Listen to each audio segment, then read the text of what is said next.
So you were talking with we're live now, which is great. Oh, good. So yeah, because it just goes on right at 5 or 8. So We're on Jerry, time. we're right on time, man. You're right on the dot. Thank you. So you were talking with Bob Dobbs about. Well, I wasn't talking to him recently. There's an amazing interview. I'm going to send you a link that's recent of him explaining Marshall McLuhan. He's one of the foremost McLuhan people, but really what he announces himself as is a renegade McLuhan scholar. Mm. So, there's a lot of people who study like, Roger Steffens, who introduced me to you, and we learned of each other through Roger Steffens, is not really a renegade Bob Marley scholar. He is the Bob Marley scholar of the world. Right. He's the author. He's the author, right? He's the authority. Have you ever seen him give his Bob Marley lecture? Oh yeah. Oh, you've seen it? Yeah. Live or on YouTube? It was previously recorded. It was at it was when he was given. It was at the Smithsonian. It was the Smithsonian on YouTube. Right. Yeah. Yeah. No, I saw him do it live, and I listened to his radio show for years out of KCRW out of Santa Monica. You know what KCRW stands for? Keep College Radio White. Really? Well, that's it. No. Oh, that's the joke. That's like golf. Gentlemen only, ladies forbidden. What's that stand for? Golf. Gentlemen only, ladies forbidden. Oh, that's... Yeah. I've never been much of a golfer. Anybody who's ever been with me knows how horrendous of a golfer I am. Well, there's a whole bunch of those. NYU, the famous college. Now it's called NYU. Now you're unemployed. USC is University of Spoiled Children. UCLA is something lost amongst Asians. Better be careful with that one. Yes. And then there's several of those things. What are they called when you have 3 or 4 letters standing? Acronym. Is that what it's called?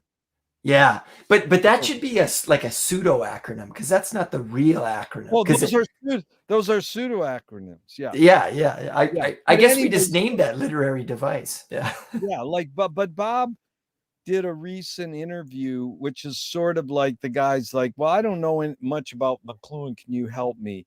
And so he sort of does a beginner's course, and it's pretty deep, because there's a lot of people who have written books about McLuhan and could be called, I don't know, like legit McLuhan scholars. Mm-hmm. So it's sort of like the genre you're in is called what? Live podcast? What do you call what you do? What's the best? If I were to give it like a niche name, which I don't know, my ADHD is so through the roof that I can't just do one thing for the rest of my life. But I guess you could call it like a philosophical journalism or something. Oh, well, that's good. But no, that's describing the content. Oh, I see. The format. The form. Yeah, philosophical, what is it? Journalism. Which is a very pretentious title, but that is good. Subgenre. Philosophical journalism. Because I feel that journalism always tries to tell you the what. You know what I mean? Like, it's like, this is what happened, the plane accident. Whereas I think in philosophical journalism, you're more just trying to understand the why. Like, for example, when you and I spoke, that was a philosophical interview. I mean, I think more questions were being poised than any answers. Well, let's go right on that. There's 5 W questions. How do you rate them? What's the most important, second, and third? Let's just rate the first 3. Why, who, what, when, and where? What's the most important for you? To me, I think it's the why. To me, it's the why. What's the second? Who, what, when, or where? I think when. Oh my God. And what's third? Where. Wow. And then who, what's next? Who or what? I think who, because all those things become the what. And then they all become what? That's good. You know, I mean, that's what I think. Well, what do you think? What's your first W? Oh, I just survey what people usually say. Yeah. Usually, I mean, you know, it varies, but usually people say a Y as the number one. But Mhm. my friend who's guitar roadie for Yngwie Malmsteen, Steve Vai, he's like the best guitar roadie in the world. He's a guitar tech. Thomas Nord. His is when. That's the When. most important word. When. Like it doesn't matter because time is just going on. Yeah. So Yeah. really for the podcast, you know, guy you are, when is the most important? Because you can, it doesn't matter. You're gonna fill the time with what by asking, you know, Yes. like I do, I'm gonna ask stupid questions. But the thing is how do you define stupid questions? Because I love your definition. Oh, it's just mockery. It's like we already went over it. It's not knowing. It's like you if you're striving, and all artists are striving to not know, then it's about asking questions. And you can ask philosophical questions that are well thought out, or you can ask basic questions like have you watched this Tim Whitaker? Have you watched him at all? What's his name? No. Oh man, he's got a Whitaker. pretty good let me see if I can get his name here. Oh, yeah, it's Tim Heidecker. Heidecker. HDI. H-E-I. Yeah. H-E is an Edward. Heidecker. I guess he's a comedian. And I feel I've yeah, it sounds familiar. Anyways, now everybody's doing it. And Felicia Day. Oh, there's Bobby. All right. What's going on, dudes? Yeah. Good to see you. Nice to meet you, Bobby. Nice meeting you. What year were you born? 1989. What's your favorite podcast to watch? To watch or to listen to? Listen, yeah. Probably the Ben Greenfield podcast. Why? It's all about health and wellness. Oh, I'm really? into that stuff. Yeah. He seems to know what he's talking about. Are you a meat eater? Yeah. You eat dairy? On occasion, yeah. Not my favorite thing, but yeah. Sugar? Unfortunately, yes. You know, my friend wrote a book on white sugar, and she was on Coast to Coast. Have you ever listened to that radio show? No. You guys should check it out. It's the most listened to radio show in the world. Coast to Coast. Coast to Coast. Coast to Coast. And I mean, you can listen to it online, but it's 80% of it is kooky UFO and Bigfoot stuff. But they have, but they have some heavy health people on it.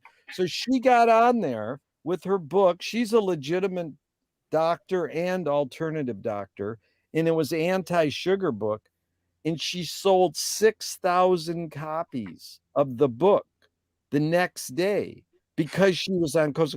That's like if you get your book on Oprah, you're going to sell it. It doesn't matter if the book sucks or anything. It's going to sell a lot. It's like now, isn't that almost like a red herring? Like, is that a red herring one? Because it's like a New York Times bestseller, then people think, oh, it must be good. But there was like that book. That's a debatable subject. It's like anything. If this podcast right now had 10,000 watchers, we would try to figure out how do we get 10,000 today. We Yeah. would say, well, how'd that happen? Because how many do we have right now? None. Yeah, we got about one. Yeah. Yeah, what? But it doesn't Yeah. matter. The beauty is that it's happening, you know.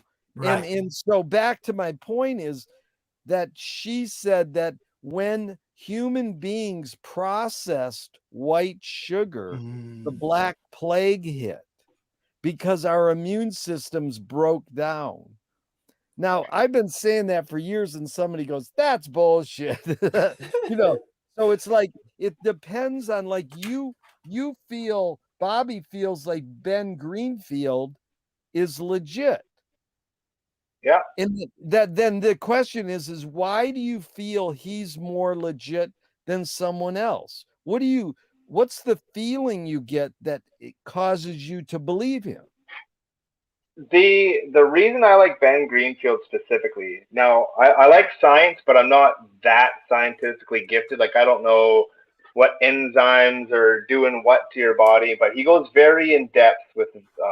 He's very knowledgeable with what, if sugar enters your body, he knows how it's broken down by like the molecules themselves. He's very knowledgeable in the very specific science of everything.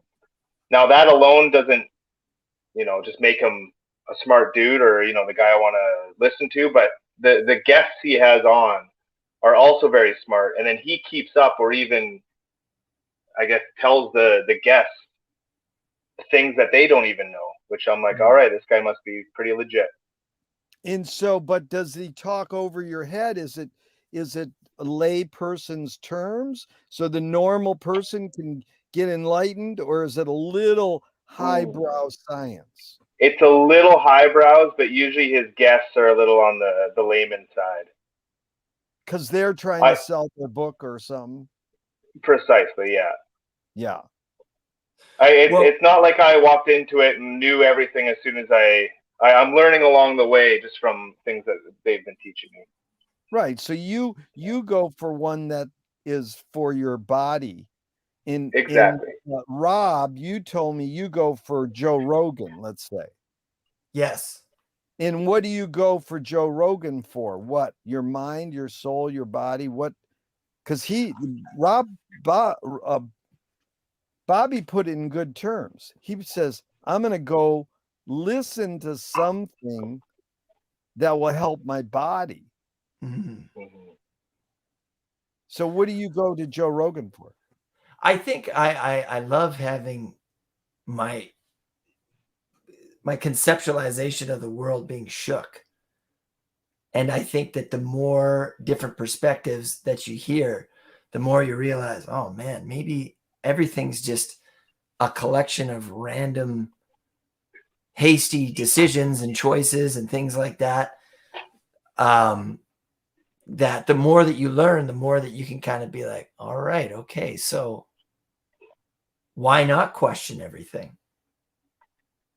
Right, but your goal in questioning is to feel like you're finding something that you'll agree with. That's why I guess cognitive dissonance is what I'm after. Yeah, and Bobby's going, I want something to keep me healthy. Exactly it. Question for you though, do you think that when we're consuming, because the focus of this is on entertainment and civilization, when we're consuming things, are we going for something that is either like A, cognitive dissonance, that's gonna, like, we're gonna get something out of it, like, ooh, wow, that's so cool, or B, we're going for something that's affirming what we already know, like, I can address that two ways. So Okay. one is Marshall McLuhan said it's entertainment or education. And Right. guess what? What pleases us affects us more. So entertainment, we grow up, you rather go see a movie or play a video game than go to school. So Right. what school should be is a bunch of video games and movies and eating popcorn and playing with your playing with your fellow students. That's what education should be. It should be entertaining. And then it would work. but education doesn't work. So that's one way of approaching it. That's why McLuhan wrote a book called The City is the Classroom. So you just go on, what was the funnest thing growing up in school was Field trips. Field trips. Mine was PE. Huh? Or PE. Mine Yeah. PE, yeah. Yeah, PE. It's like that's why when kids are growing up, you go, what do you want to be when you grow up? And they'll go, a veterinarian. So you can play with your dog. You want a job that you can play with your pet. But the other one is you want to break the mode of what there's a cliche. You always take cliches and see how they become cliches, turn cliches into archetypes. So that's why McLuhan wrote a book, From Cliche to Archetype. So the cliche, if you take it, is, what was your question again? Entertainment is, Is it supposed to be educational, or is it supposed to affirm what we already know? No. Oh, I know what it is. It's the cliche goes like this: seeing is believing. So if you think of the five senses, the one that people think is the most impactful is sight. They think the neuroscientists will say that sight is the most impactful. They switched seeing is believing a couple years ago to believing is seeing. So you believe what you already see, what you already know. So we go out and seek things to like what Bobby's doing is he's listening to Ben to affirm what he wants to know about health. Then how much do you spot on? Yeah, that's it. Like he wants, because my good example is I go to the health food store, and I've been going there for 30 years. Rainbow Acres, right here. It's an amazing health food store, like 3 blocks from my house, and it's pretty big, and it's family owned and all young, beautiful people in it. And you go up to them, you go, what should I take? You go to the supplements part, and they turn me on to these supplements that I believe in, and it's probably all bullshit. It's probably all placebo, but I've had good results with some supplements. Like you got a cold, you take this and it goes away. So you believe that work. Now it could be something else. And then you go to the other section of the health food store where they're juicing. And I buy a wheatgrass juice. You ever do wheatgrass, Bobby? I've had wheatgrass. Yeah, wheatgrass. That takes a while to get used to. Right, but it probably is good for you. It's more than a supplement. It's a fucking plant. Excuse me. Yeah. It's a plant. And as soon as you're consuming any sort of plant, it should probably be good for you. You would imagine. Yeah. And so I go to the juicing area and I goes, do you guys believe in supplements? And they go, no. So the juice, but they're right. They're like, yeah, well, just some of them, So, I believe, I'll tell you if you're not into these, Bobby, you should check them. Do you do chia seeds? Sometimes, yeah, in the salad. And then do you do garlic? Oh, all the time. Love garlic. You're smart. You do ginger? I was just going to go to ginger as well, yeah. That's it. You do garlic and ginger, you're on it, man. I heard turmeric your immune system is golden. Yeah. And then turmeric is, turmeric's good, yeah. Yeah. That's good for inflammation. Yep. Yeah. Well, they're saying that a lot of cancer is, the root of it is in inflammation. Like cancer is inflammation or something. See, there you go. What you're doing, Rob, is just they say. We need someone to do they say. So then it's like, they? Yeah, then it's like, who are you going to invest in information that you believe? And Rob's approach is like, well, I want someone to break the common hunch or break the like, well, challenge it. And then Bobby's like saying, I want to go to this health guy because he's feeding me and I trust him. So all it is a bouncing around is it's just like when you go to the doctor and he diagnosed you, and then you have to go with your hunch, like, well, should I have a major operation or not? Do you think that people are more trustworthy these days or less trustworthy these days than, say, I don't know, 20 years ago? It's a good question, but I don't think it matters. Time doesn't matter. All times are happening now. Right. If you were cave people, we were doing a Zoom in caves, we'd go, oh my God, life is so much simpler.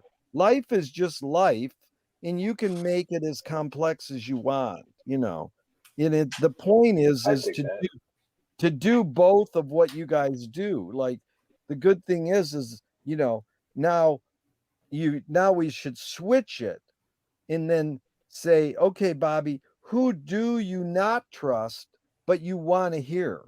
And then Rob, you do that. Because Rob, you want to know people who are questioners, but who do you go to? You go to Lion King, for instance, because you believe the Lion King taught you something. And that's entertainment. Did you doubt? Did you look up the screenwriter and go, this guy's a scam? Right. Scott Peck, the Road Less Traveled. The Anyways, poem? well, no, the Road Less Traveled, I think, was a book that was a self-help book. Oh, okay. It's like a huge self-help book. I don't know. You can look it up what era, but it's a big popular self-help book. And the self-help book industry is great. You go into the bookstore and you go to the clerk and you go, where's your self-help book section? And the clerk goes, that would defeat the whole purpose. But Scott Peck, I read a big profile on him in Rolling Stone magazine once. And Rolling Stone's a good example of what we're talking about. I read a profile on Scott Peck in Rolling Stone magazine, and it exposed him as like he was, I don't know, a drunk, but he smoked cigarettes, and he had anxiety, and he had all kinds of problems. But he was able to write a book that helped people. Well, he's just a teacher. Right, but there's irony there. Did he have to fail as a human to be able to write a guide how to run a good life? Or do you have to succeed as a human to write the good guide? But let me go back to Rolling Stone for a second, because I'd say the former on that one. Say it again. The former on that one. Explain. I think you got to go through the trenches before to write a good book on how to be a better human. Mark Twain said, "Never trust a man without a vice." Oh, that's good. You guys are throwing. That's really wise. But I want to go back to Rolling Stone for a second, because you like these references to Frank Zappa, Rob. Frank Zappa, in the middle of one of his songs, because he sort of hated Rolling Stone because it was like rock journalism. Now, in the history of rock and roll, Rolling Stone is a decent magazine. If you get your face on the cover of Rolling Stone, like my friend John Frusciante from the Red Hot Chili Peppers. Red Hot Chili Peppers. Yeah. Who I weaned right here in this bedroom. The day that he quit the group the day before they had the cover of Rolling Stone, so he got chopped out of the cover of the Rolling Stone. That's like good timing, dude. Yeah. Man. Now he's back in the Peppers. It's a long story, but it is Frank Zappa in the middle of one of his songs, because he had a beef with Rolling Stone. Although he was on the cover of the third issue ever, like 50 years ago. He said, if it's in Rolling Stone, it's got to be true. So he was just being a smart ass satirist, right? And so does that empower Rolling Stone to get more readers, or do people go, man, I'm not going to read that anymore? You know. Well, that's like Metallica, like think about Metallica, their first 2 albums or whatever. People are like, oh, this is so awesome. And then the Black Album came. I don't know a whole lot about Metallica, but then people were like, they sold out. Right. And it's just kind of like some people don't do things because they want to be different. Like the Harry Potter books. It's like, well, I don't want to do that. That's what everybody else is doing. So they do that to be contrarians. I think that there's a culture in that, perhaps. You mean contrarianism for the sake of being contrary? Is that what you're saying? Like because it's popular, because everybody else is doing it. Form. Satire is an art form, so you can criticize it like everything we talk about as services and disservices. Mm-hmm. You could say, well, what Bobby was saying was he believed that you have to go into the trenches to be able to talk about something. But there's our whole lives we live in simulation. So do you have to go live life with people in order to be a social person? Or can you just live life online and play video games and learn socialness with other people online and still be a socially successful person?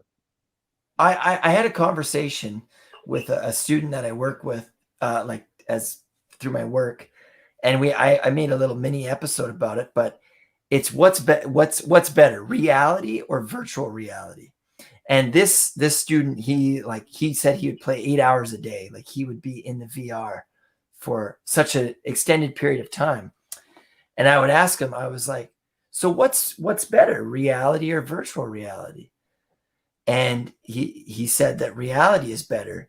And I said, well, why is that if you spend so much time in this world? And he said, well, virtual reality is lacking a certain connectivity, which is interesting because our internet is measured by our connectivity, like how good our connection is. And he said that there's something about reality that virtual reality can never replace. And this is coming from a person who, in many people's perspectives, would be addicted to virtual reality. So then why was he turning to that versus reality? That was my question. That you're trying to psychoanalyze him, and I'm trying to say everything that humans invent has services and disservices. Of course. It's evident. Most people will say, if us three were in a room together and we were talking right now with live verbal exchange and eye contact, it would be better. Having done this for 1 year because of COVID, all my events, which I've done for 30 years, are better on Zoom because people are more attentive. And I didn't have to what city do you live in, Bobby? Good old Aldergrove. I guess Langley. Where is it? South of, I guess east of Vancouver. Oh, so you're in Canada. I'm in Canada, yeah. Right. And I'm down the coast in Venice. And where are you, Rob? I'm like 20 minutes from him. Yeah. Oh, you're 20 minutes from him. Yeah. Yeah. So, in an exotic place called Surrey, which is nefarious, actually, which is quite nefarious. Vancouver, I look at Vancouver's a great place, but I'm just saying, what would we have to go through to sit together for this time and look at each other's faces and exchange dialogue? I mean, it would mean airplane trips and all this stuff. And this is, to me, more real than if we went through all that. Now, it's not a question of saying what you prefer or what is reality. It's just a question of how it works for you and how you process the disservices and how you process the services. So you can make a judgment and a value judgment and say, well, I like live events better than non-live events. So what does a value judgment do? but keep you from understanding the big picture of the event itself. The big picture is that there's a lot of layers to psychoanalyze what we're doing right now. And we could say we like it or dislike it. But that's the point is that there's many points. I wanted to go back 1 second to Sellout, because there's a great cute line that Paul Schrader, who wrote Taxi Driver, the movie, said. The role of the artist is to attempt to sell out but fail. Now that people love that, because they're like, oh, I'm going to sell out, but I'm going to fail. Then I can say, oh, I'm a real artist. Right. You know, and it's almost like your friend, he almost did that with the VR question. He said, oh, I like reality better than VR, but I'm going to spend 8 hours a day on VR. And, you know, are you going to judge me? No, I know the right answer, Rob. You know. Yeah. But so are you bad? Is your life bad because you're 8 hours of VR? You know what another person said, when video games, like kids got video games got kids to play inside rather than outside. You know, I grew up, we played outside. You know, Me that's too. yeah, we played outside. Yeah. But then video games got you in. But then video games, when they first started, only 2 people could play a video game at once early. And so the third person went outside and played. So it did the opposite. It made kids play outside because only 2 could do it at once on the video game. And then they became like everybody could play video games with everybody in the world, and it changed, you know. Well, question for you, Jerry, is going back to if we were to have this conversation, the extent of which it would take to get there. And I think about concerts too. We could watch concerts online. I could go on YouTube and watch, Rage Against the Machine live. Or when they come here, I go see them. And going to an event is similar to like a ritual, right? So are we getting rid of rituals? No, this is a ritual. I had to wait till 8 o'clock. I says, Rob, you're starting this thing 2 hours past my bedtime. I says, I don't know if I'm going to be able to. No, it depends on how you define what a ritual is. Of course, right. It's evident if we voted right now, if we could just time travel and be in a room together and talk, we might go, yeah, just put aside all the travel or anything. But I'm just saying that's making right. value. It's making a value judgment on the VR kid, the VR addict kid. You had to, as a school counselor, talk to him, right? Did his parents say, oh, he plays too much video games? My brother's son was been addicted to video games forever. And then so they go, oh, blah, blah, blah. And I says, well, do a tetrad on video games, which is 4 questions McLuhan came up with. In one of his sons, we did a tetrad, and he just stopped being addicted to video games. That probably didn't cause it, but I'll give you a better example. My friend who is a progressive lefty, Democrat folk singer, and he wants to sing about peace, not war. And his kid sits in the other room and plays video games, war. Call of Duty, yeah. And then Dean's in the kitchen, and I'm talking to him, and he's sad and dreading that his kid's addicted to he tried to raise his kid to be a peace lover, a peace activist. And he has NPR radio on, and all it is out of the radio, it's war. I goes, what's the difference? He's watching a video game and you're listening to the radio, and they're both promoting war. So it's like how you process it. So, if you push it and the kid does 8 hours of VR a day, does that cause him to be more of an engaged human when he's live? Or does it cause him to withdraw and be not social?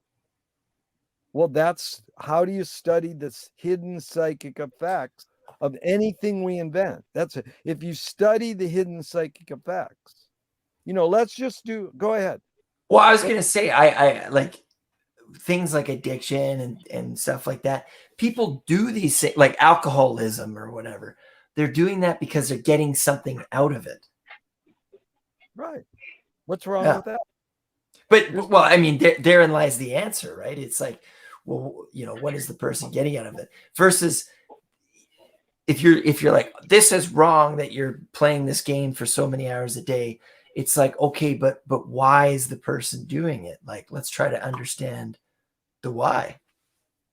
The why is important, and that's what. Let's just do a tetrad. It's 4 questions on Zoom, so it's really simple. I'm going to give you the 4 questions and use a car as an example, just so you suss out what the 4 questions are. The first question is, what does it enhance? Then what does it render obsolete? Then what does it retrieve? And then what does it flip into and press to an extreme? So it's really simple. It sounds complicated, but it's not. The example I'm giving you is not a car. It's the environment that the invention of the car created. And it's the hidden effects, the unintended consequences. It's not the evident. We're trying to go a little deeper. So what does the car enhance? Private mobility. We're all in these metal cases alone. So that's not why, Henry Ford didn't invent the car or help invent the car so we'd be all alone. He had, he wanted to start a business, and, they really were convincing people, well, you'll go out and see the countryside easier in cars. And then what did the car do? It ruined the countryside. It turned it into billboards and cement. Roadways, yeah. Yeah, but it depends on what you mean by ruined. And Henry Ford, at the end of his life, he retired to Greenfield Village, and he said, one main rule, no cars allowed.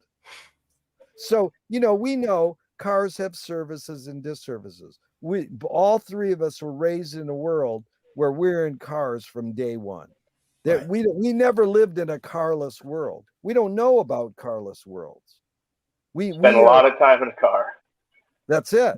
Every day for a few hours. Yeah. Now let me just finish the example. 2, what does a car render obsolete? Horse and buggy.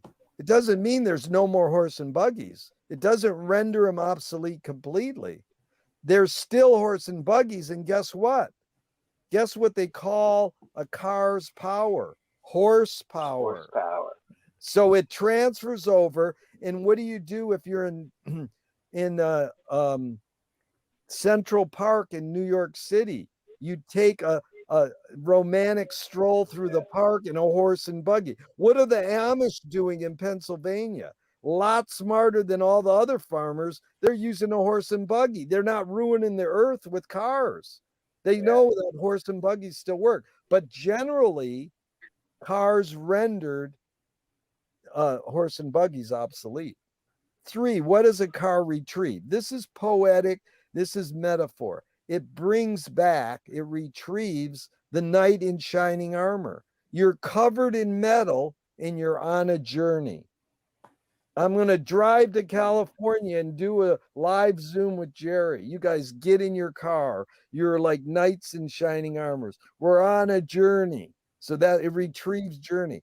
What does a car flip into, the 4th step, when you press it to an extreme? A bomb. People use cars to kill other people intentionally. It's called a car bomb. Now that's a disservice unless you're out to kill people. Right. We don't want to kill people, us 3. But if we had, we were on a mission to kill someone from killing our family and we could use a car bomb, we might do it. we might use a car bomb. What else does a car flip into and press to an extreme? A home. I have friends who live in their cars. They Yeah. don't have to vacuum clean. Yeah. It's a good life. You know, they got it made. So let's start with you, Bobby. You know, you're not going for the intention, and you're trying to think of how it shapes our behavior. What is a Yeah. Zoom? Let's just call what we're doing right now a Zoom. You A know, Zoom, okay. yeah. What does a Zoom enhance or intensify? And don't think your first, it's like your intuition, your hunch. Yeah. Well, my obvious off the bat is communication Right. between people that could normally communicate, but that's too high. We're trying to go lower. But again, don't scold yourself or say that's not good. Go with the obvious. We'll go to Rob, but always try to think, how's it shaping your behavior, not the obvious. But communication, then you sussed it out a little more. You said communication, then you said a little more. What'd you say? Well, I just said that that was too high, but I would. It's communication, but more than just communication on like a phone call. Like a Zoom calls with now that you can see me, Yeah. I don't normally do things like this. I don't, I'm even on the phone is kind of just foreign to me in a sense. So this is kind of almost like a social interaction enhancer, right. I suppose. It enhances social interaction. Mm-hmm. You know, and one thing I would say that you just did was hand gestures. Because I saw you move your hand, which if we were on a phone call, I couldn't see your hand move. Especially when we end, when we all leave, we're like, bye. Like that's not how you say bye in a conversation. Everybody has. I do this through Zooms all the time because I hate when three people talk at once and they okay, that was good. Rob, what is a Zoom enhance? I think you mentioned it when just the ability to converse, to collaborate and converse and come together like that. Yeah. And you know, you realize we're going for economic, social, psyche, any kind of effect. So what does Zoom enhance? Money. That guy who invented Zoom, he fucking went crazy. He got so rich. And then people were, when it first broke big in COVID, people were misusing it. And his mother was scolding him and he was like upset because he felt guilty that, you know, I don't know, either porn or something was breaking huge on Zoom and he felt guilty because of his invention. So you have no control. Once you invent something or anyone invents something, we have no control if someone goes, oh, you're misusing that tool. No. Like a genie out the bottle. It's it. It's it. Okay, so now again, it's obvious, but just go for your hunch. What does Zoom render obsolete or displace? Bobby. It displaces having to get together to actually have the conversations in person. I don't feel the need that I have to take a trip to Venice or have to take a trip even to 20 minutes to Cloverdale. And I can. Yeah, that let's just stop there for a second. Need. What does it render obsolete? Need. You know, you can, I always say, keep your answers to 3 to 5 words. If you guys join us, Rob's joined us. We do this 4 or 5 times a week with people and they all got it. They can do it in 1 word, but you don't have to. You can suss it out and people go on, well, and they want to suss it out. And I try to zoom it in. Like need. No pun intended. Yeah. And it is like you can, sussing it out is really what it's all about because I'm not holding you. People think they have to be smart or funny or witty, and it's not that at all. It's about your hunch. It's like we're trying to invent new questions and go, could be, you know, I like when people go, I was going to say, I goes, that's a great answer. I was going to say is a great. Okay, Rob, what does Zoom render obsolete or displace? Business meetings. Yeah. But again, you're saying you're making it business. This is a social meeting. We're not, there's no business. Yep. And so in-person meetings. Yeah, in person, but it is interesting business. It's taken over the world. And now everybody's saying, you mean I don't have to dress up to go to work? I can work in my gym shorts, in casual. Well, You know, so other piece to that though, as we're preparing to sort of reintegrate, post COVID, some of us are getting, some societies are getting to that point.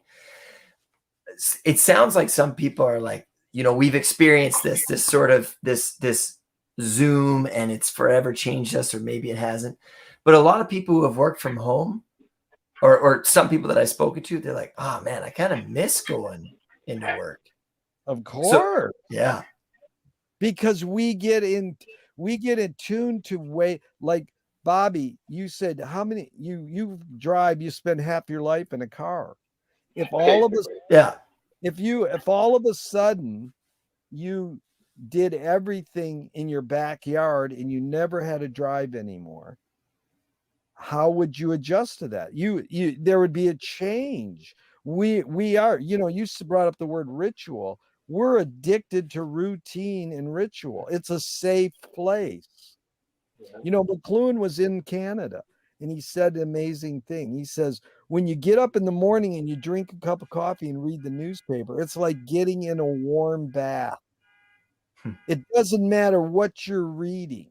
It's the same news every day, but it's the environment it creates. So I know security. Bobby's situation is, when I worked for Zappa for 10 years, I drove 45 minutes one way to work every day. And it turned out that was my best time of the day to think, because my brain was on automatic pilot. So when you're in the car, Bobby, you're driving. What is your brain doing? Is it on automatic pilot? Well, no, I have a coworker with me usually, so that's usually the routine of, how was your weekend?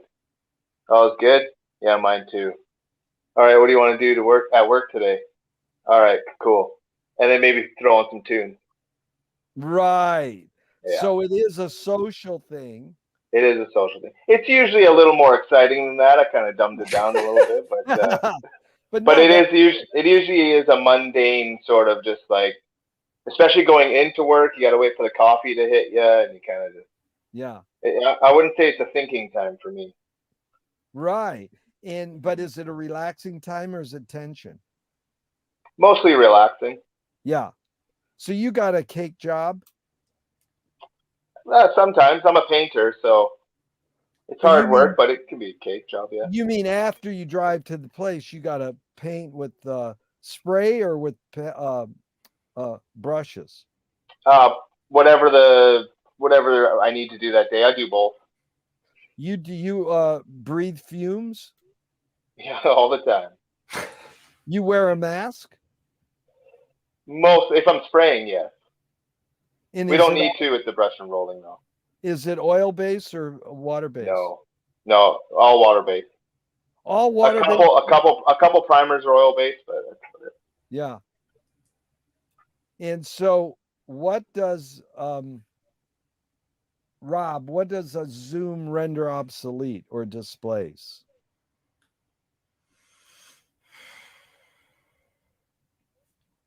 Having to drive to a meeting, so transportation. Yeah, a car. Okay. Yeah. Bobby, what does a Zoom retrieve? What does it bring back that we got rid of? What does it bring back that we got rid of? So think of, the car retrieves the knight in shining armor. Don't think of time. Just think of something that it brings back. What does the Zoom session bring back?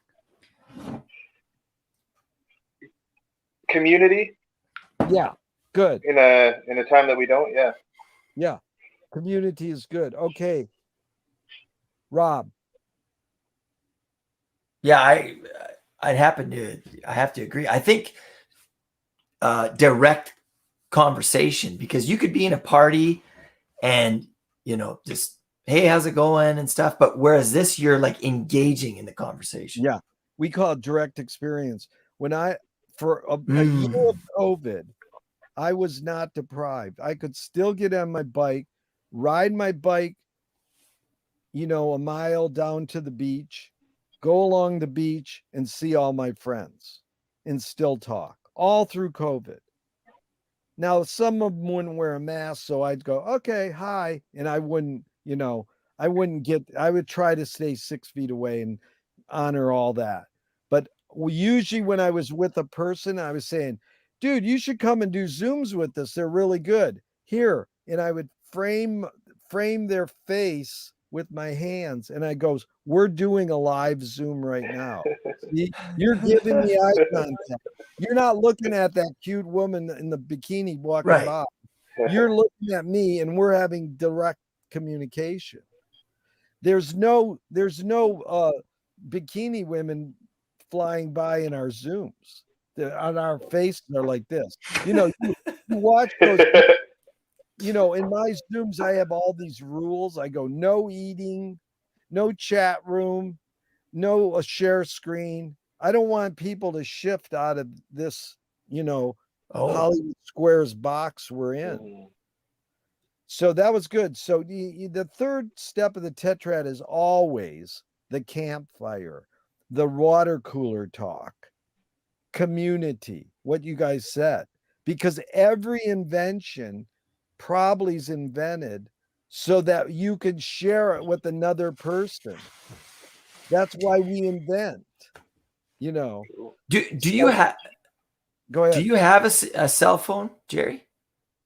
No, but my wife does. But I have a landline. There's no difference. I mean, I could just put a real long cord on my landline. Well, but I actually think that like cell phones, so much of what we're doing on them is community. Like people are like, oh, they're so disengaged, but it's like actually they're engaging. No, but it's both. You realize that cell phones have a disservice and they have a exactly. Service. Yeah. I'll tell you, what phantom phone ring, when people used to put their cell phones on vibrate only. Do people even do that anymore? Yeah. Yeah.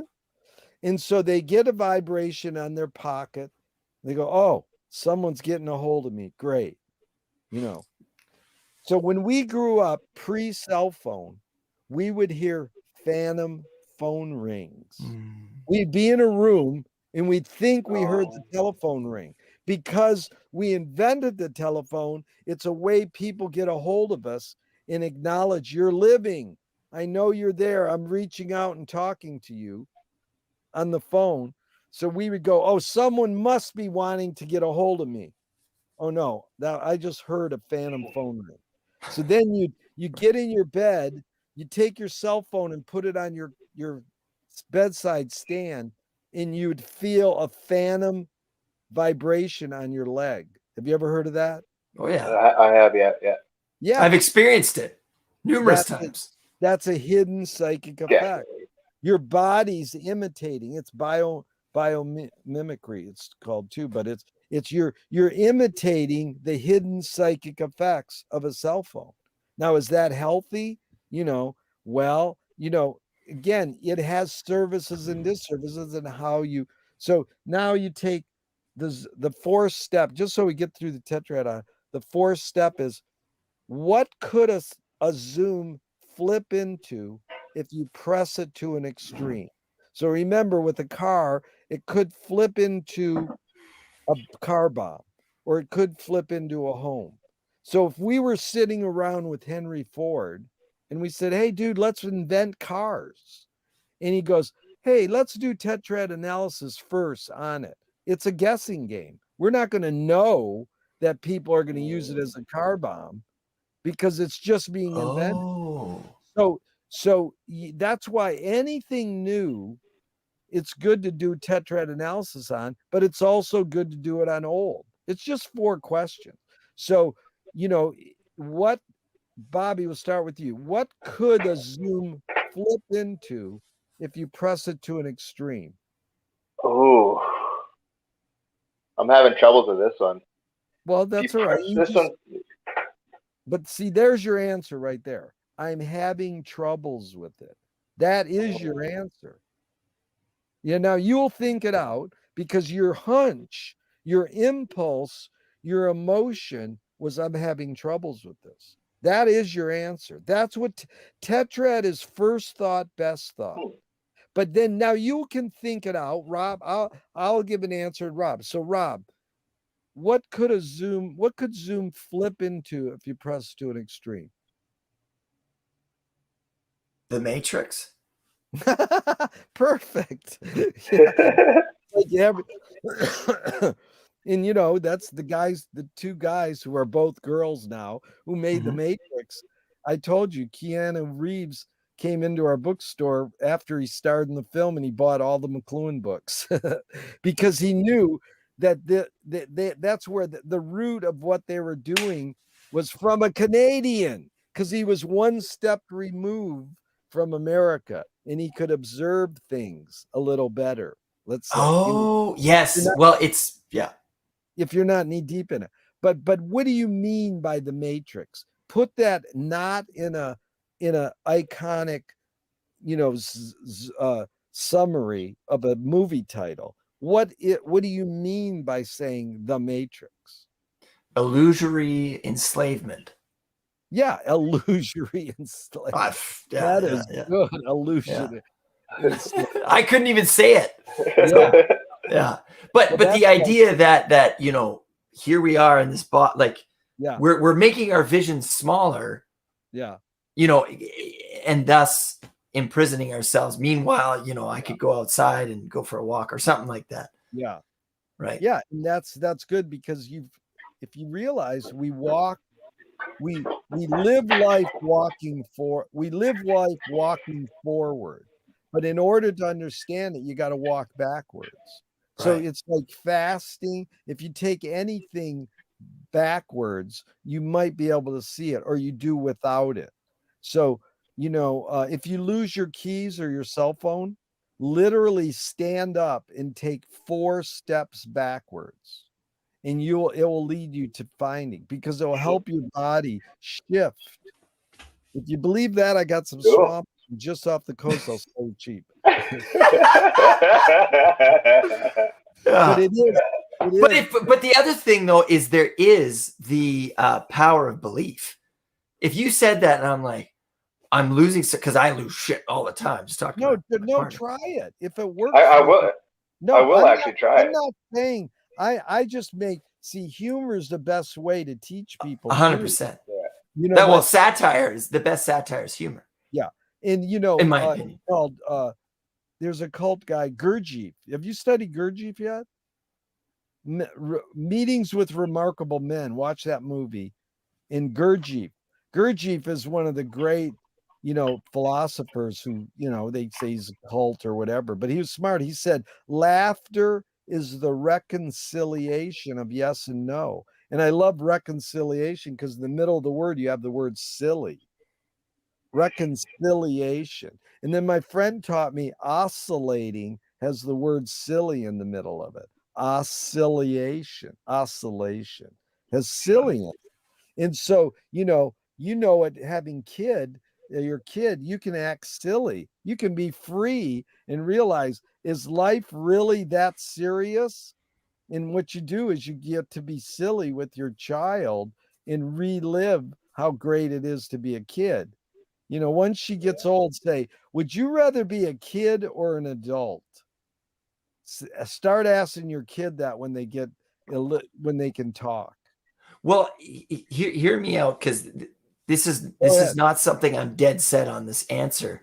But when I'm with my daughter and I'm like really like in the moment, and I'm not doing any like, that's what you should be doing, that's what you shouldn't be doing. But when I'm with her present, it's like the most amazing moment of my life. Yeah. And I don't know. And it's almost like everything else is just a blur, right? Because that's what I'm focused in on. Even though, like we've said, all times are happening now and all things in culture and entertainment are affecting us, right? But I think the opposite of culture is, because culture is like the moving forward of society, or I don't know, whatever. But the opposite of that is parenting, is really focusing on parenting and just being present with your child. Yeah. There's something there that, I don't know, because some parenting methods are to, keep their kid busy and like, watch the Wiggles or whatever. But when you're actually with your kid, there's something very special happening there that you're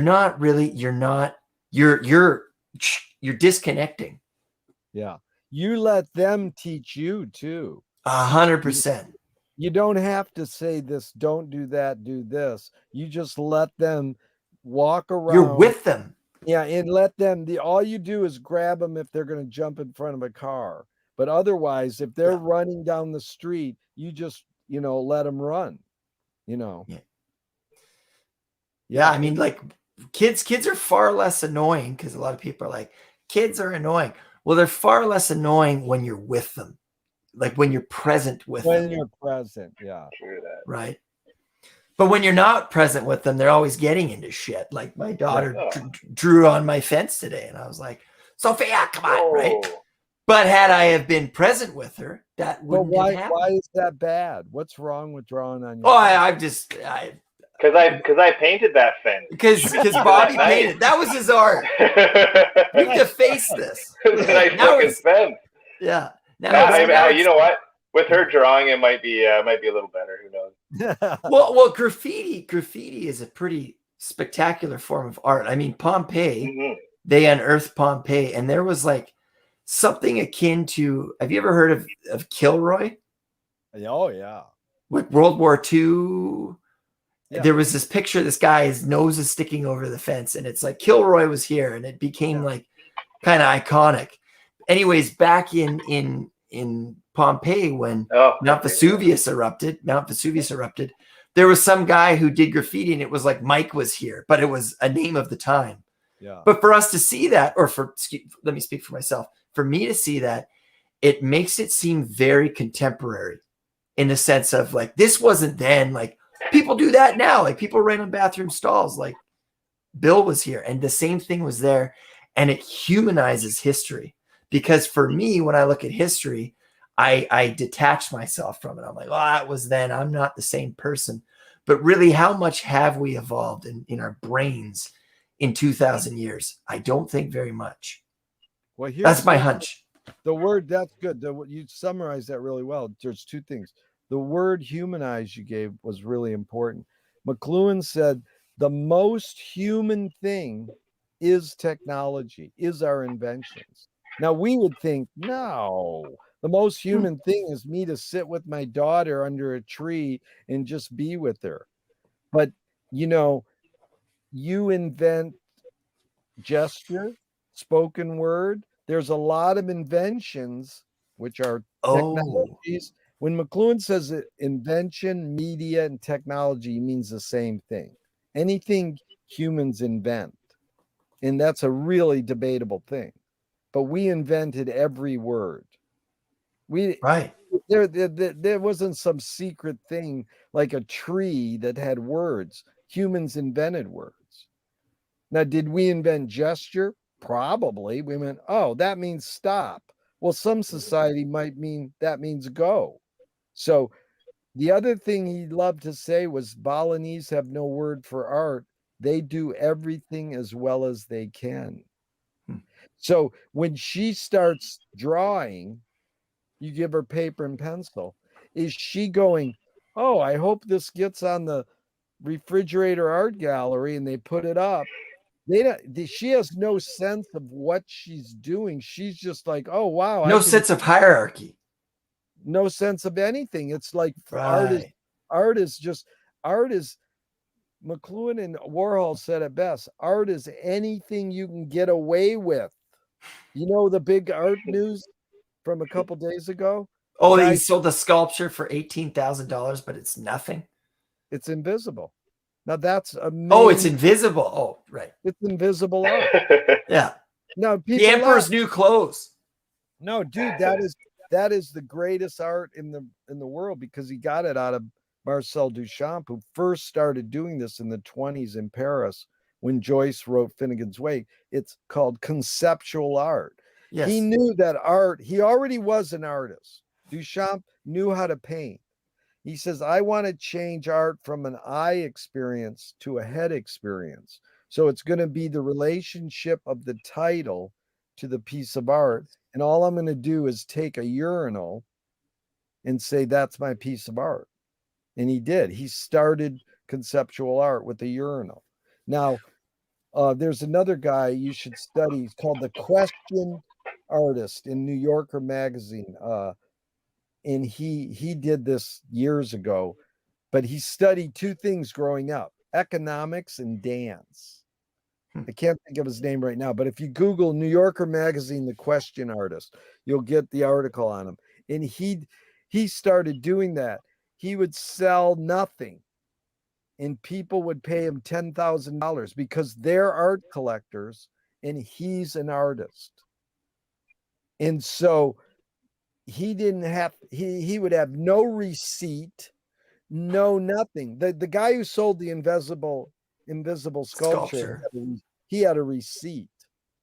No, this other guy, I can't think of his name, but I'll send it to you. If you can't find it through New Yorker invisible art or Question Artist, he did nothing. There's nothing for $10,000. Now, people, I would tell my art friends, because I've studied art history for 45 years. I tell them that and they go, that's bullshit. I goes, no, that isn't. That's a great form of art, because the art is the only medium you can get away with. You can get away with anything. That's the last medium on earth that you can get away with anything. So go ahead. Music's got to be a close second. Music's another one. Look at what Wolfpack did. They sold a CD that was all silence, and they made 20 grand. You know how they just made 50 grand? They did this. They said, you can add a part to our album and we'll put it on our album. We're mixing our new album right now. And they put it on eBay, and they made 50 grand. Wow. Because of somebody wanted to be on a Wolfpack album. And I just saw this. I says, fuck, and that's brilliant. Because he knows, because he's a business. Music is a business. If you just go play on the boardwalk in Venice and you put a thing out and you make some money, great. But some people just play on the boardwalk because they like to play music. I had a band on the boardwalk. We were called Puke and Liar. And all we played was two songs: Smoke on the Water and Earache My Eye by Cheech and Chong. And it was horrible. And we had our tip jar, and the tip jar said, don't put any money in here. I love it. And then we ended our career because someone threw a potato at us.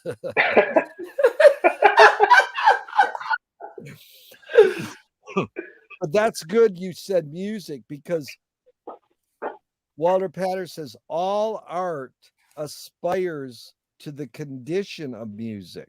So literature, poetry, painting, everything wishes it could be as cool and free as music.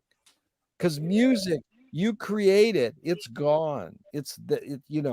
Music should be alive.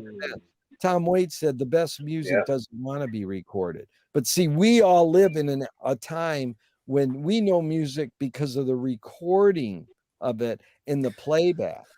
Yeah. Well, because like 200 years ago, speaking of rituals, but music was like it was a highly regarded thing. Like to hear music, it was like, whoa, right? Like think about Gregorian chants. Yeah. The music that they sing in churches, like you hear that 500 years ago, you'd be like, yeah, I think there is like a heaven. Yeah. Right. But now it's so readily accessible. And this is kind of, we could put on a Gregorian chant right now with headphones and all experience that. That's the beauty, is that music can cut through that. But it is also a commodity, and it's shared. You know, did you see that girl on Saturday Night Live, Olivia DeGaro or whatever her name is? She's just, No. check her out. She's the new unicorn of the music business, and she's just a cute little gal singing about breakup with her boyfriend, and she's really good and emotional, and she's got it down to a T. And I would never watch her, but I saw her on MTV, and I mean on Saturday Night Live, and it was amazing because she was very emotional, and it communicated something to me. And it was amazing how I was like, this is just stupid pop music. Why are you liking this? And it says, it doesn't matter. If music works for you, go ahead and be snooty. It doesn't matter. You know, oh, I'm this, I'm that. I don't listen to this. Music can happen. Like Bobby said, it's like, that's what music is. Music is anything you can get away with. well, and oh, go ahead, Bobby. Oh, I'm just gonna add in. I'm a huge metal fan. Probably Yeah. a little more extreme than Rob over here. Yeah. But I also love ABBA and the Carpenters. Do which you might really? be like two of the big extremes. Oh yeah. That's really good. Yeah. I'll listen to them all day. But yeah, it's a weird. But how did you get in? I can understand metal from your age, but how did you get into the Carpenters? Through your parents or somehow? Probably my parents. Yeah. They I played. don't. Yeah. I think I heard. Oh, I'm drawing a blank right now. It's one of the Carpenter songs. I heard it somewhere and I went, "This is beautiful. This is amazing." Yeah. And it just stuck with me. And then why am I drawing a blank? do your metal friends poo-poo you because you like the Carpenters? No, I don't have too many metal friends. And the one other metal friend, he likes Broadway plays, so I don't think he's going to be coming after me anytime soon. But who's your 3 top metal acts that you love? Slipknot, Gojira. There's probably a bunch tied for third. Maybe Beartooth. How have you ever seen Slipknot live? I went to their festival for the first time. Like, that was the first time I had seen them, was at their own festival. It was amazing. How long ago? 2017. Wow. 4 years ago. You know, they're all art students. Did you know that? I didn't know that specifically, but yeah. They all went to art school. I'm sure Clown did, for sure. That guy's an absolute genius. Is he really? He's the lead singer? No, he's just a percussionist, but he basically writes all the music and a lot of the lyrics as well. Yeah. Well, what is it? How do you explain what they do to you? How would you verbalize it? Knowing that they have 9 members in their band that all kind of come together to make one single song, I guess we'll just call it. And then it's like they use a lot of drums, so it's a lot of like bassy kind of drums, and it kind of gets into that kind of like almost like an African drum chant, like doom, doom, doom, doom, doom. It kind of has like that kind of, I don't know. It makes me feel great.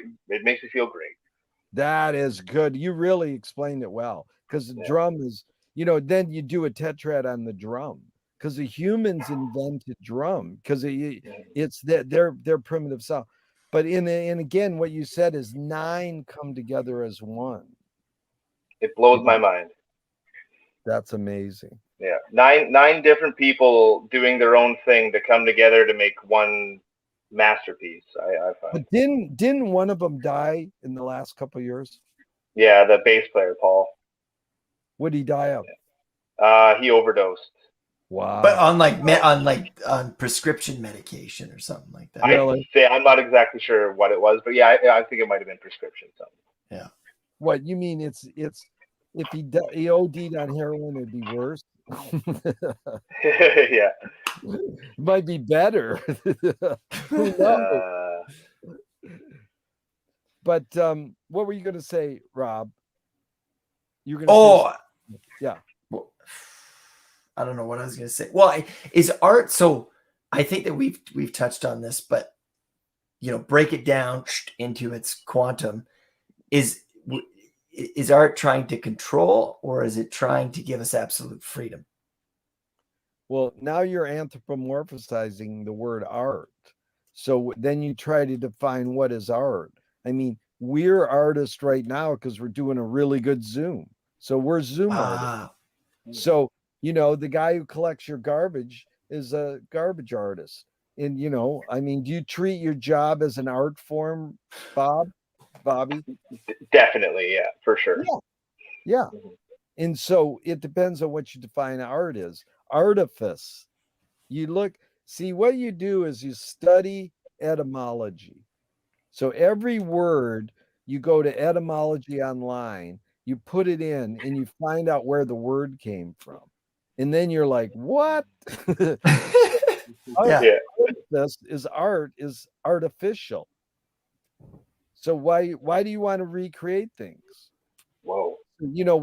Why did humans, we'll start with the drum because that was a good topic. Artificial, not real or created. Yeah. No, why? Start with Bobby. Why did humans invent drums? Why do you think humans invented drums? Ooh.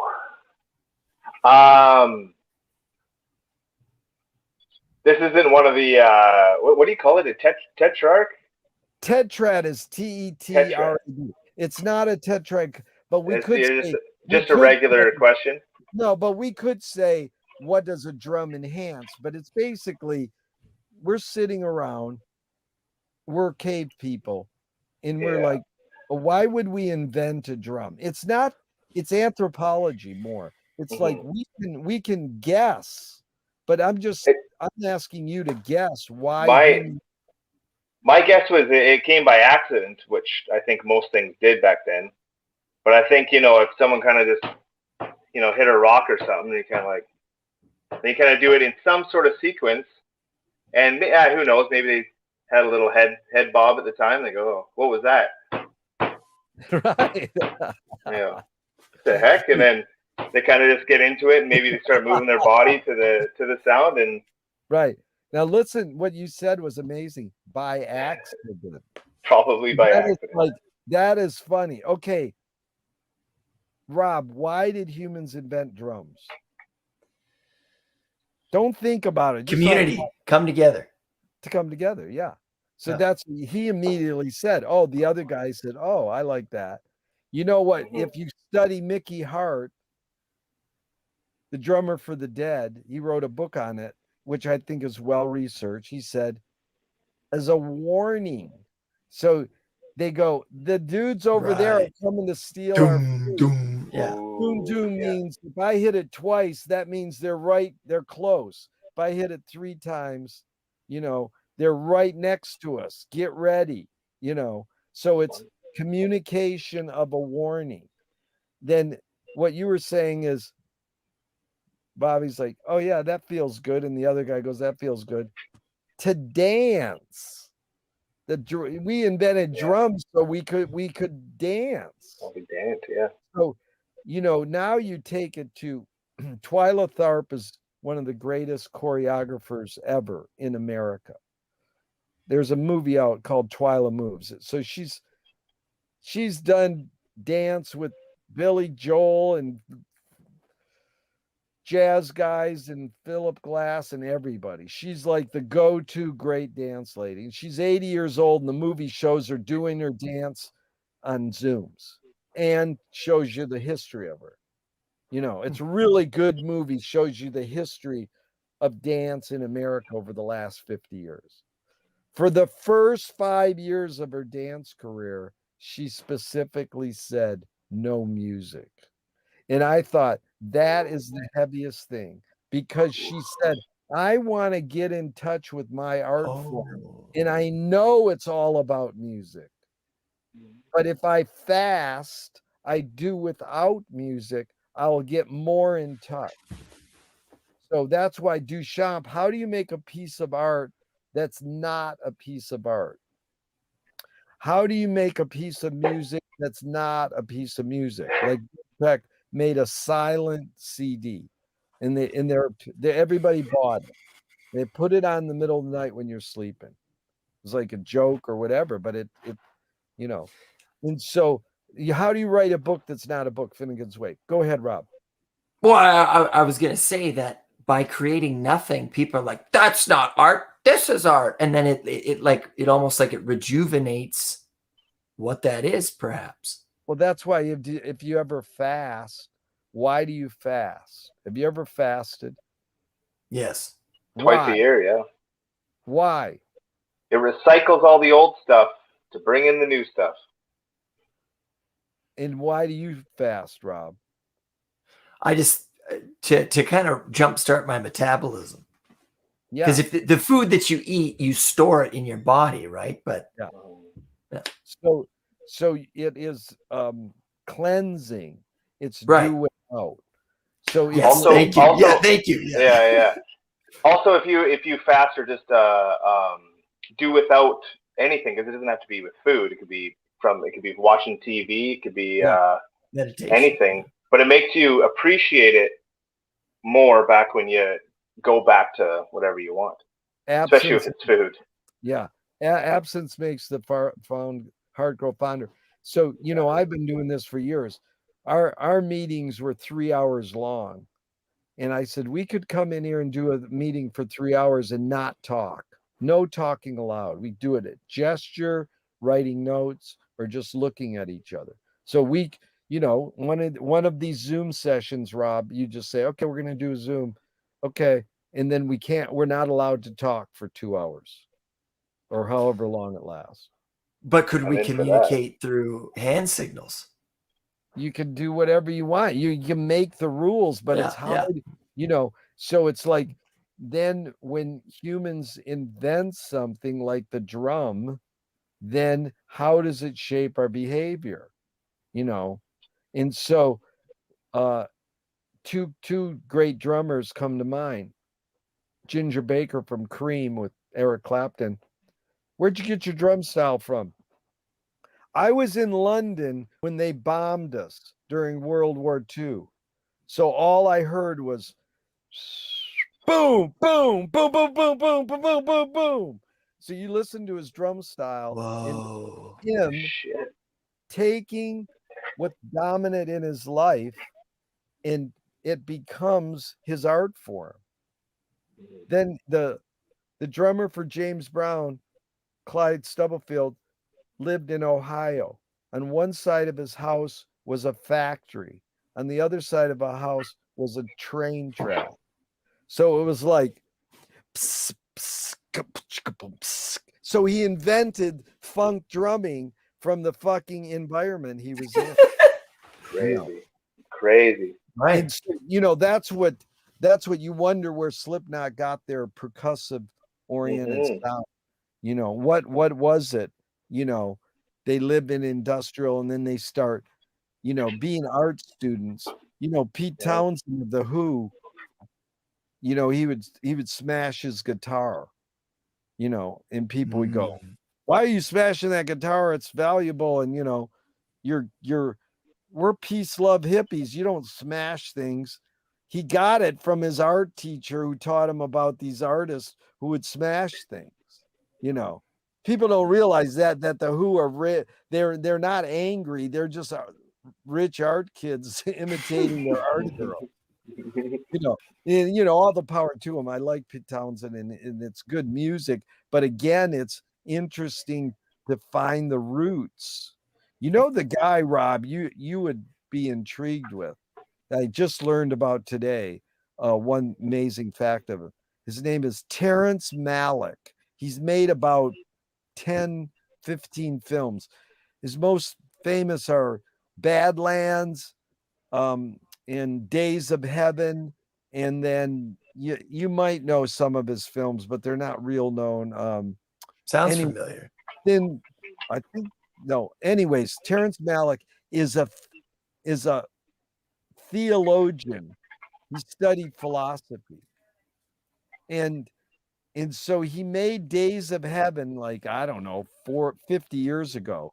And he was a peer group with Coppola, Scorsese, Spielberg. They're all sitting around, guys your age.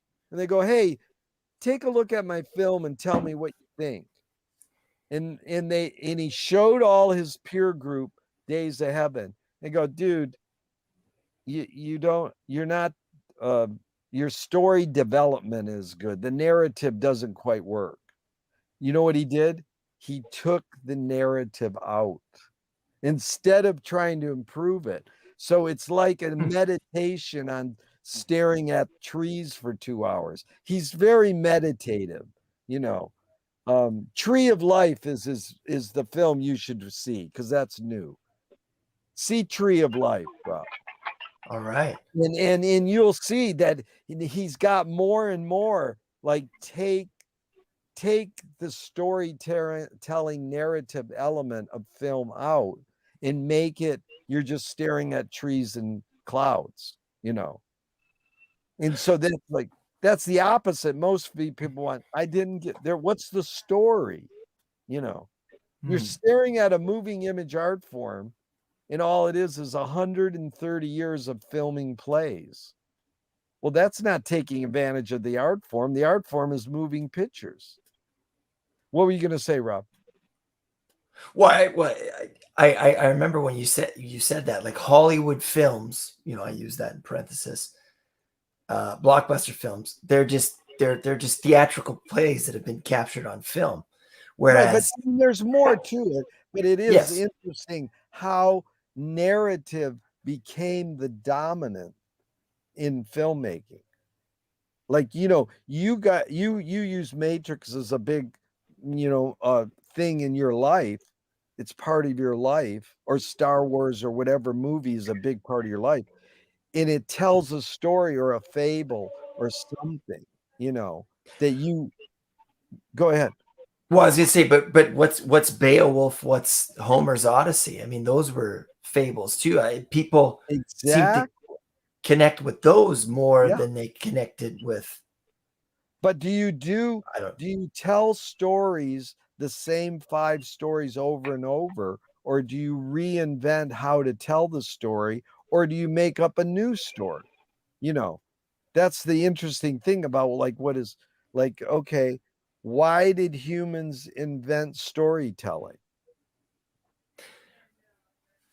Would you like me to hear my guess? Is that what you're saying?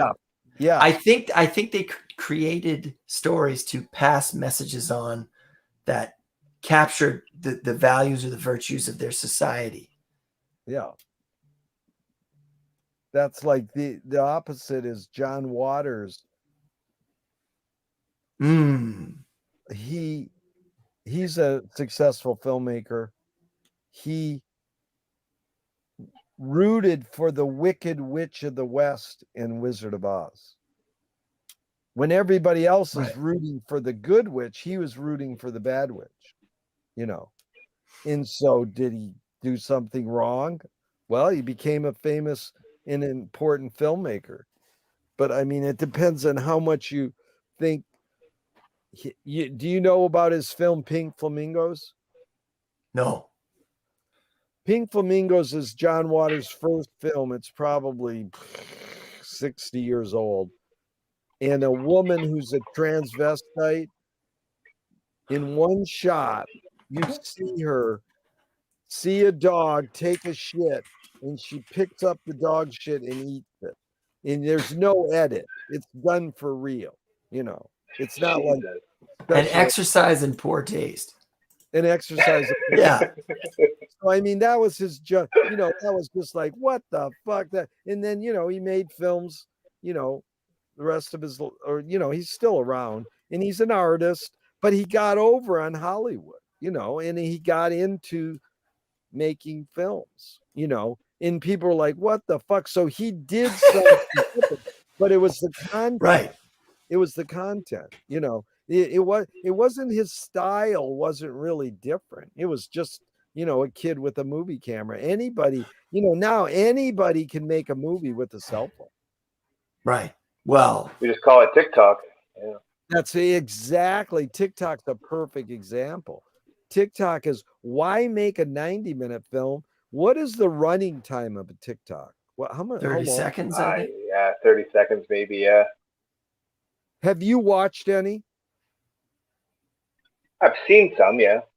And what Yeah. what does it do to you? How does it affect you? What do? You see it, and then how do you feel after you see it? In most cases, I'm laughing, so joy, I suppose. Right. So you have an emotional thing. Mm-hmm. Yeah. So it serves that same purpose as a 90-minute film. Like Little dopamine hit after dopamine hit after. That's it, dopamine hit. But Bobby, tell me a film that had an impact on you growing up. Oh boy. I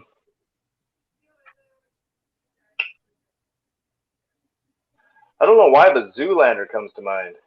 Okay, and did you see it in a big theater or on a small screen? No, I saw it at home. On like a DVD or a VHS? Yeah, I think it was a DVD. Yeah. On cable. Yeah. I think it was I think we rented it as a DVD. Yeah. So how did it make you feel? What age are you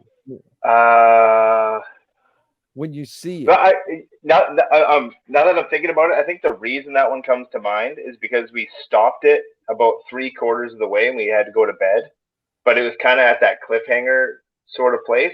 So I always wanted to know more and know more, and we had to take the movie back, and so I didn't get to rewatch it till, I don't know, maybe a year or two later, maybe a couple years. So I think that one was always one of those. Okay, what's going to happen?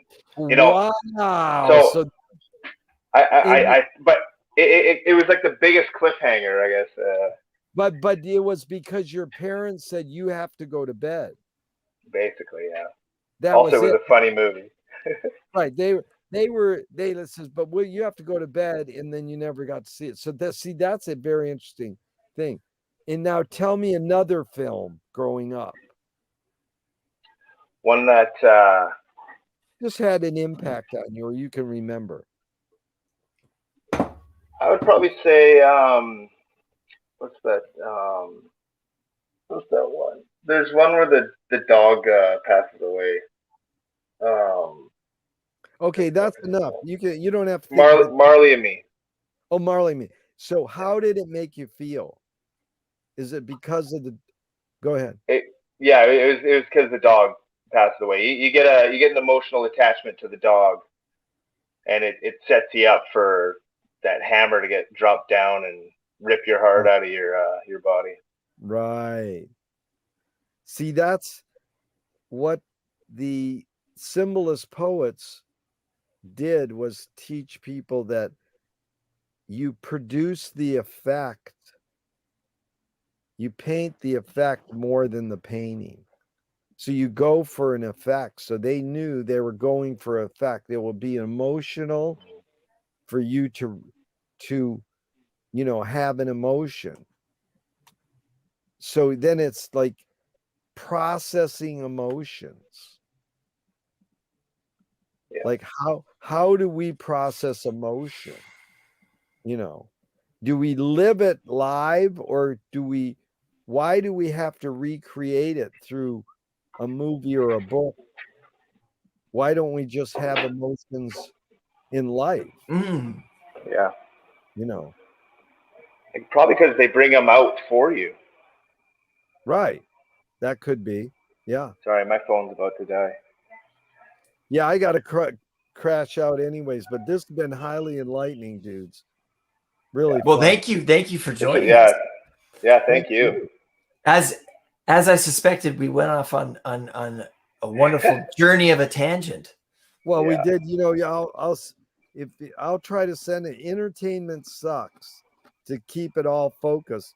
The article, it's an interview I did with Bob Dobbs, and it really covers a lot of what we, more than what we covered, but it is, we want to believe in entertainment. I'll leave it with this. As great poet Auden said, the mystery of art, or the mystery of entertainment, is that we don't know if it activates or pacifies us.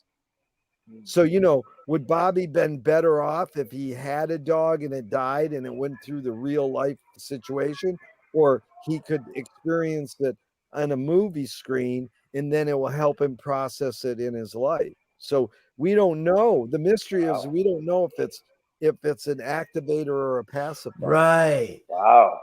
But what if he already had experienced his dog passing and then he's reliving it through watching this film? There's a million ways it can go. It's back to, is it entertainment or education?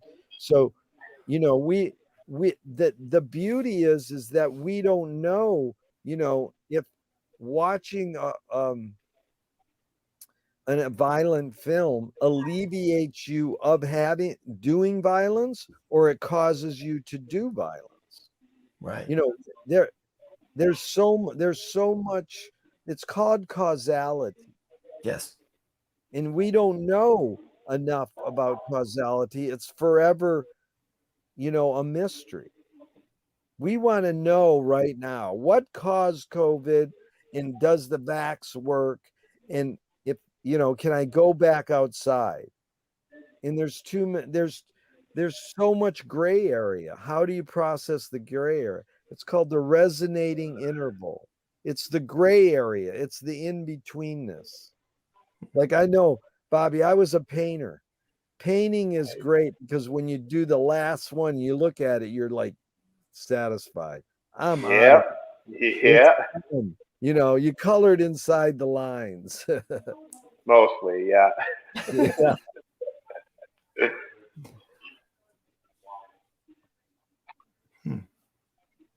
Resignated. Well, thank you very much. As always, left with more questions than answers. Yeah. Good. Thanks, Jerry. Thank you, Bobby. Been a pleasure, boys. Listeners. Really good work. All right. Bye now. See ya.